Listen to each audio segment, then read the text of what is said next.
என் அன்பு மாணவர்களுக்கு வணக்கம். இது உங்கள் சரவணகுமார் சார்.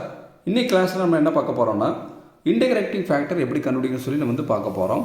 ஃபஸ்ட் என்ன கொடுத்துருக்காங்கன்னு பாருங்கள். ஃபஸ்ட்டு ஸ்டெப்பில் ஃபஸ்ட்டு என்னென்னா நம்ம கிவன் எழுதிக்கலாம். கிவன் பாருங்கள், dy by dx plus 2y divided by x equal to எக்ஸ்ன்னு கொடுத்துருக்காங்க. அந்த கிவனை நம்ம ஃபஸ்ட்டு பாக்ஸ் பண்ணி வச்சுக்கலாம்.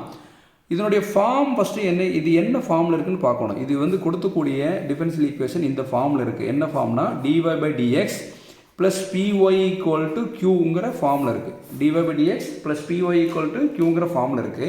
இப்போ இது என்ன பண்ணோம்னா இந்த ரெண்டையும் கம்பேர் பண்ணி பார்க்கணும். ரெண்டையும் என்ன பண்ணுறோம், கம்பேர் பண்ணி பார்க்குறோம். சரிங்களா? கம்பேர் பண்ணும்போது இங்கே dy by dx இருக்குது, இங்கே dy by dx கரெக்டாக இருக்குது.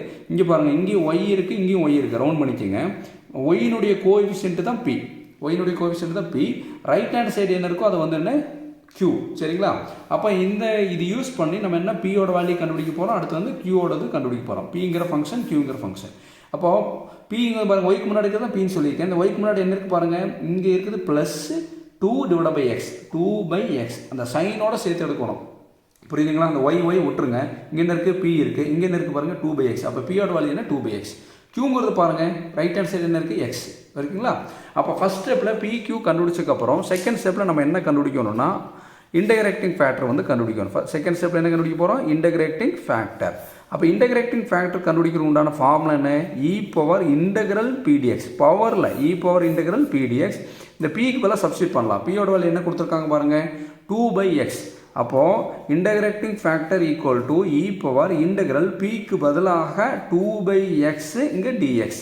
இப்போ இந்த மாதிரி வந்தால் நம்ம என்ன பண்ணணும்னா முன்னாடி கூடிய கான்ஸ்டண்ட்டாக ஃபஸ்ட்டு வெளியே எடுத்துக்கலாம். இங்கே பாருங்கள், இந்த பவரில் இருக்கக்கூடிய 2 இருக்குங்களா, இந்த 2வை வெளியே கொண்டு போயிடலாம். வெளியே கொண்டு போனால் நம்மளுக்கு என்ன ஆகும், e⁻2 வெளியே போயிடும். இன்டகிரல் மேலே என்ன இருக்கும், 1/x dx. புரியுதுங்களா? ரிவர்ஸில் கூட செக் பண்ணி பாருங்கள். 2 × 1 2. நியூமரேட்டரில் இருக்கக்கூடிய 2வை நான் வெளியே எடுத்திருக்கோம். புரியுதுங்களா? அப்போ எதுவுமே இல்லைன்னா இங்கே என்ன இருக்கும், 1 இருக்குன்னு அர்த்தம். சரிங்களா? 1/x dx. இந்த 2 தான் வெளியே வந்துடுச்சு. இப்போ என்ன பண்ணணும்னா நம்மளுக்கு 1/xஐ இன்டகிரேட் பண்ணால் நம்மளுக்கு என்ன வரும்னா log xன்னு வரும். புரியுதுங்களா? 1/x இன்டகிரேட் பண்ணால் நம்மளுக்கு என்ன வரும், log xன்னு வருங்களா? இப்போது இதில் இருக்கக்கூடிய பாருங்கள், இந்த இன்டகிரல் 1/x dxக்கு பதிலாக நம்ம என்ன எழுதலாம், log x எழுதலாங்களா?